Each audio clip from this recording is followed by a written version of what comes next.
And the United Nations says an unprecedented humanitarian crisis is unfolding in Burkina Faso, and more than 100,000 people have fled their homes. Many of them were displaced in the first 2 months of this year, and more than 500,000 are at risk of food insecurity. Much of the violence occurs in the north of the country, but there have also been ethnic clashes in central regions. Meanwhile, UN Chief Antonio Guterres says he is deeply disappointed by the Burundian government's decision to shut down the UN Human Rights Office in the country. In a statement by his spokesperson, Stefan Dujarric, he said he believes that the government should engage with the High Commissioner's office regarding the human rights situation in the country. The High Commissioner for Human Rights, Michelle Bachelet, announced today that the UN Human Rights Office in Burundi was closed down last Thursday at the assistance of the government. She said that the office, established in 1995, had worked for many years with the government on peace building, security sector reform, justice sector reform to help build institutional and civil society capacity on a whole host of human rights issues. Since 2016, the government, in reaction to a report by the UN independent investigation, suspended all cooperation with the office in Burundi.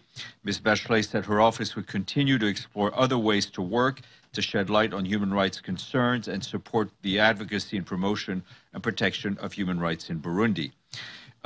For his part, the Secretary General was deeply disappointed by the decision to close down the Human Rights Office. The Secretary General also very much believes that the government of Burundi should engage with the High Commissioner's office regarding the human rights situation in the country. Let's check in on Algeria as the protests continue against President Abdelaziz Bouteflika, who's seeking a fifth term in government.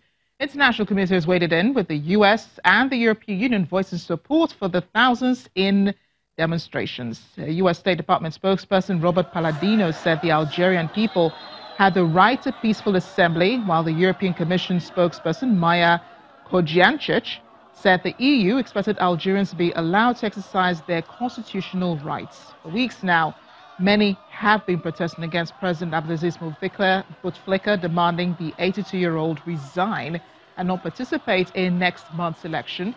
But the head of the Algerian army, General Ahmed Gaid Salah, warns that the military will not allow security to break down or return to the turbulence of the 1990s that saw 200,000 people killed. President Bouteflika's health is a major concern as he plans to seek a fifth term next month. He is currently in Switzerland receiving medical treatment. As part of efforts in solidifying the peace process in South Sudan, the African Union Peace and Security Council is gathering in Juba, the nation's capital. The delegation, led by Ambassador Catherine Muigai Mwangi of Kenya, is on a 3-day field mission to the state. The visit of the mission is a firm demonstration of the renewed support and solidarity of the African Union for the people of South Sudan towards an overall peace process in that country.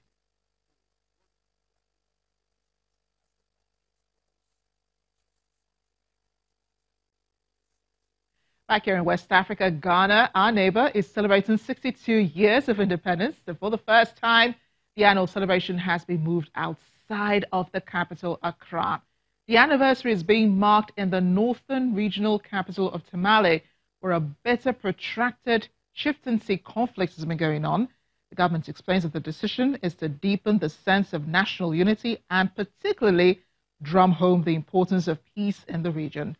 Sporting color and culture on this day, guests and dignitaries fill the Aliyu Muhammad Sports Stadium in an event that achieves a target of excitement in Tamale.